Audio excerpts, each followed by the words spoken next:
And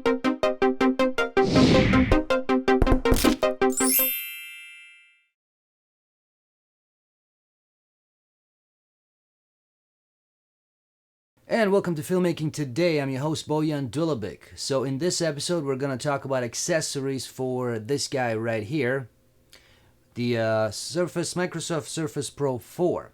So I made a full review on this guy a little while ago. You can check that one out. Links are going to be in the comment section, and it should pop up somewhere up here, as it usually does.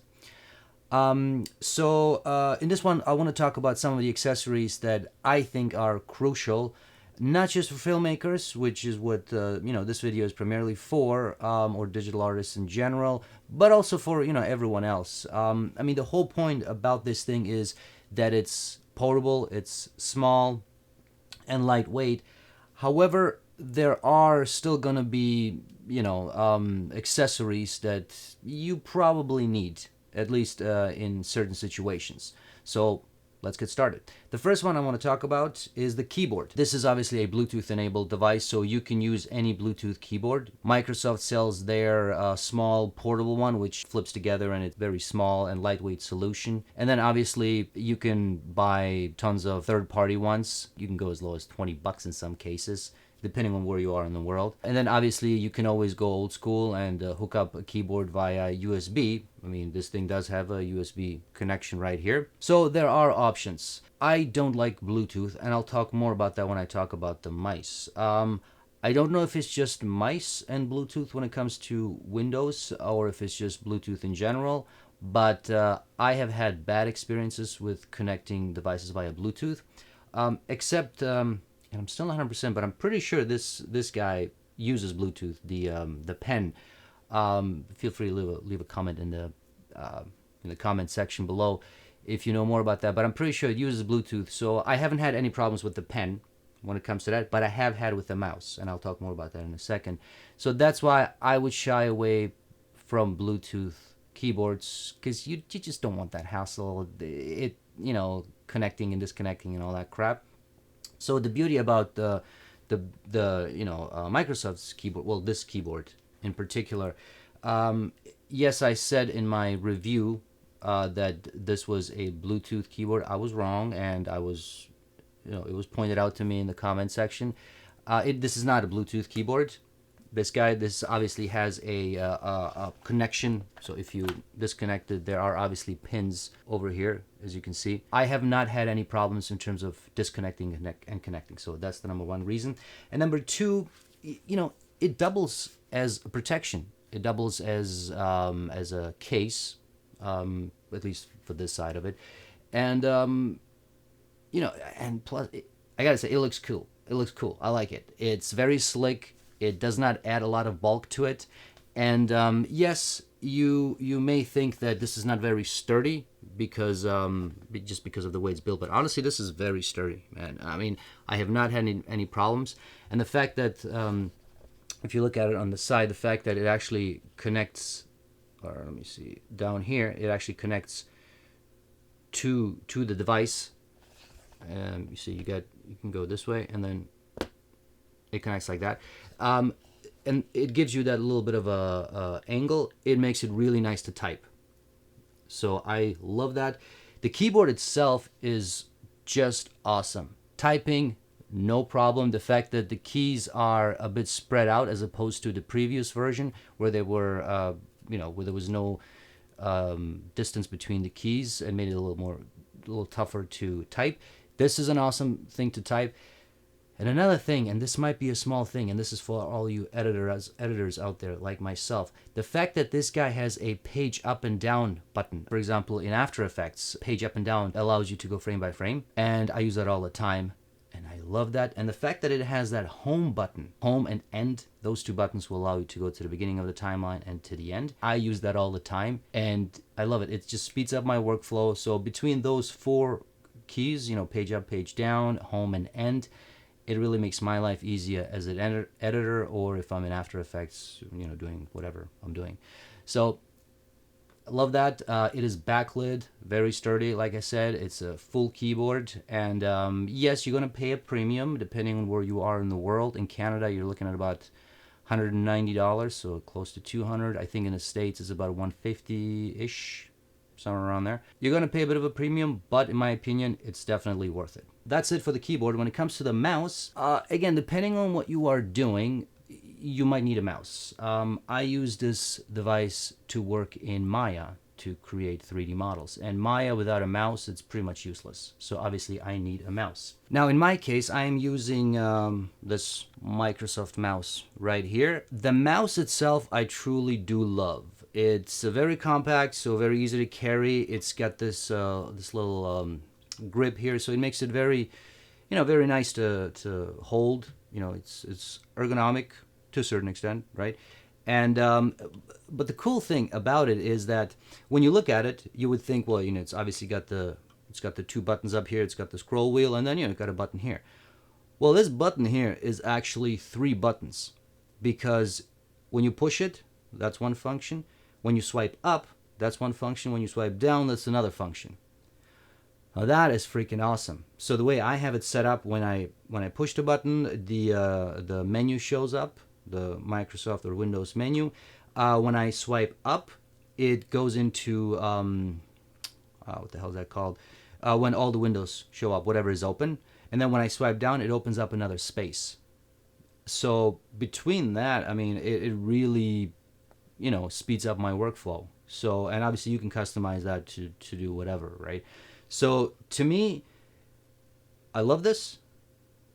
There's one problem, which I've mentioned before. It's a Bluetooth mouse, which for some reason, every once in a while, it just disconnects for sometimes a second, sometimes 2, and then it connects again.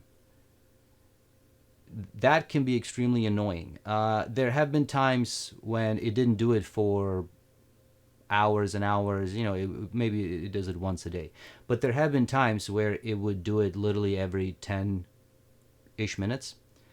And it's interesting. I've noticed that whenever I'm doing something, a task that's a bit heavy, heavy in quotations. Let's say if I'm saving something, I hit the save button, it will lose the connection. So it's almost as if the processor can't keep up with whatever task I'm doing and, keeping up a connection with this guy.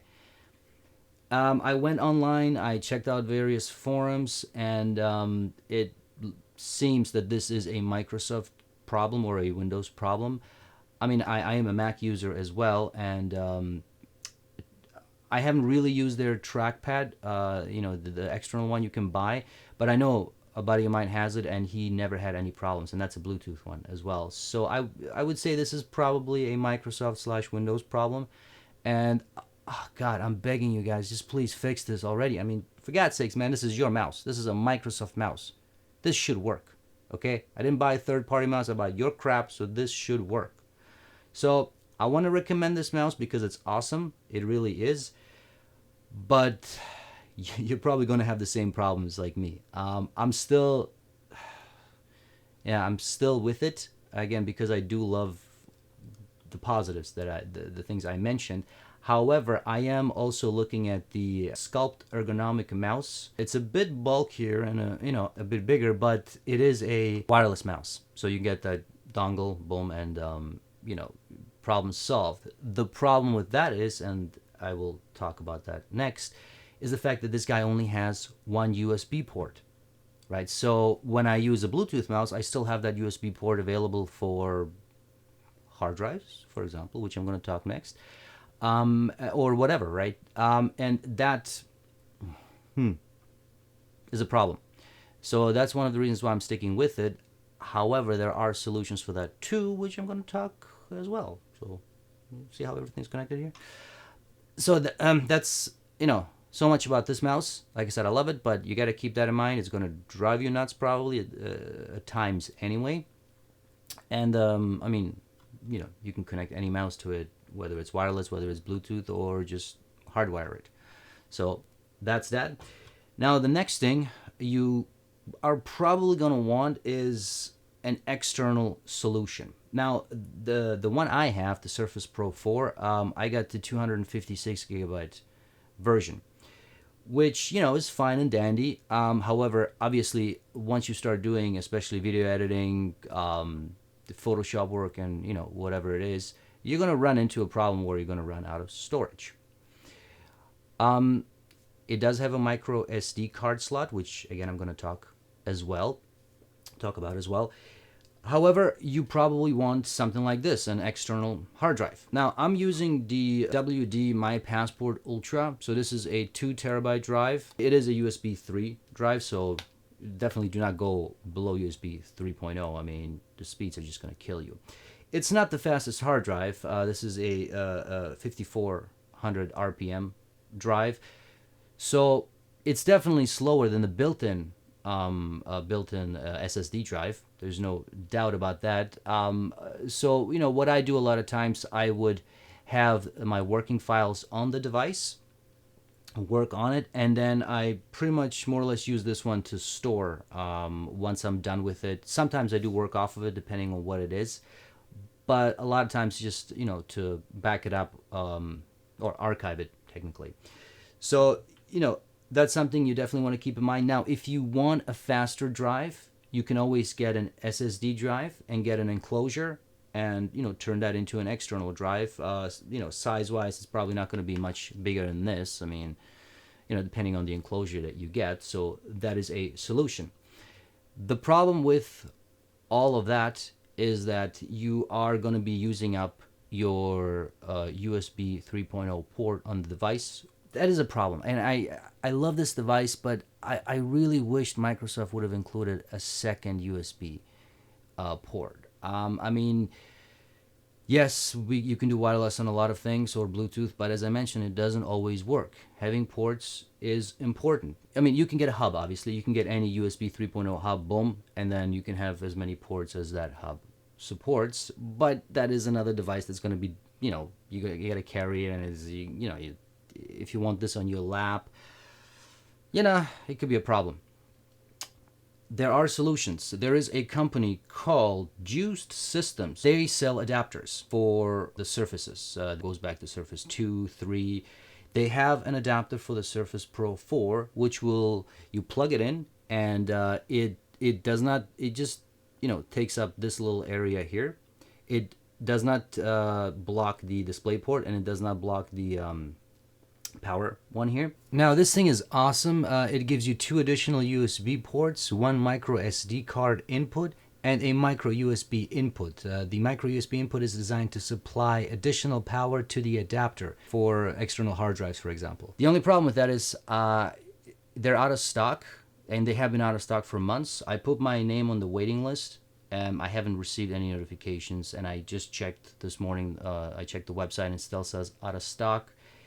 In my opinion, it's a great solution because it's just an adapter that you plug in here. Yeah, it sticks out a little bit, but not too much. So it still makes this device very portable and lightweight, and you don't have a cable dangling around like you would with a normal USB hub. So that's a great solution. But like I said, nothing so far. I really hope if you guys are listening, if you're watching, please get it out there. I think it's $30 US, which in my opinion is fine. For what it does, I think that's a reasonable price. So the next thing I want to talk about is a card reader. So if you want to have something, small and portable, you can get something like this. I've been using this guy. This is the 10 Gear. It's a USB 3.0, so make sure it's USB 3.0 card reader. So it will give you SD card and micro SD. So, it's just here. And this is great. I've been using this for months now to, transfer files off whether it's my drone or my Blackmagic camera or whatever it is. Just boom, plug it into that USB port and transfer it over. And this really, I think I paid $30 for it, Canadian. So it really wasn't that much. So this is definitely, a small thing that I think should be in everyone's arsenal, especially if you're dealing with video work. It will make your life so much easier. Now, the last thing I want to talk about is something which I love, and I really got to give Microsoft props for including it, which is a micro SD slot. Now, it's a bit hidden, which I actually like too. So if you open up this thing, and It's right here. I have a 64 gig card in here. It's the SanDisk Micro SD Ultra card, and it supports speeds up to 80 megabits per second for read speed. And and this is something I want to talk to you. When you buy these cards, usually they only put the read speed on the package, and it might be something high like 80 megabits, 90, which are good speeds, by the way. Just in comparison, this guy right here, my external drive, I ran a speed test on it, and it's somewhere in the neighborhood of 90 megabits per second for read and write, right? Now, it doesn't come close to an SSD. However, I can do all my work on it. It's fine. So if you have a micro SD card that has read speeds of 80 or 90, well, that's great. But usually the write speed, which if it's a lower card, aren't mentioned anywhere, and you got to dig in there. So my card here, the write speed is 15, right? 15. 80 read, 15 write. It's not that great. I use it mostly just for storage. I use it for all my documents and all that stuff. It's fine. I have worked on Photoshop files that are saved in the card, and it was okay. Depending on what you're doing, if it's simple stuff, you can do it. I have actually edited a video on it, and I applied a few effects, color correction, and all that stuff, and it was okay. It worked, right? But anything beyond that, you're gonna hit a wall. So you definitely want to look at the speeds when you decide what kind of card you want to get.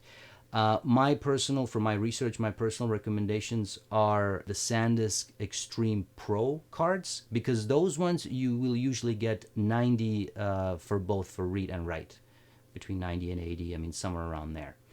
They are more expensive. There's no doubt about that. But if speed matters to you, and if you have, let's say, 128 gig micro SD card that has speeds both for read and write in the 90s, it's going to be roughly the equivalent of this guy. Actually, it's going to be better because this guy is still a spinning hard drive. So, it needs to spin, which always slows you down. Well, there's no spinning parts on a micro SD card. So you will be able to do, more intense processes, more, working in video editing and whatever it is. Again, it doesn't come close to your SSD, the built-in one, so don't even compare those two, but it makes things work, which is always a good thing. So SanDisk is a good one. Samsung actually makes good ones as well. They have now their Pro Plus line. So you can get a Samsung 128 gig micro SD card. Just make sure it says Pro Plus. And those ones have, I believe the speeds are as well 80, 90 for both, somewhere in that neighborhood. And that card goes for, in Canada, on Amazon, you can get it for about $130-ish. So I would assume in the States it should be around $100, around there. So that's a great solution. If you have a hard drive like I do, which is 256, and you want to add more, you want to double it, or at least almost double it, add more to it. And if you don't want to have an external hard drive, you can definitely get a micro SD card, and it's going to give you a lot more space. So that's it, guys. That's what I'm using. And if you got any questions, as always, put them in the comment section below. If you want to support me, please check out my latest feature film, Project Eugenics. You can check it out at projecteugenics.com. You can get the special edition, which has over 2 hours of making of features, and I made that movie for $5,000. You can see how I made it and what tricks I used and all that stuff. If you want to watch it for free, that option is also available for a limited time. It is on my YouTube channel, so just go to my YouTube channel and check it out. You can watch the whole movie for free, and if you got any questions, as always, let me know. And follow me on whatever social media platform. Just type in my name, Bojan Dulabic, or Dulabic Studio. And that's it, guys. Thank you very much.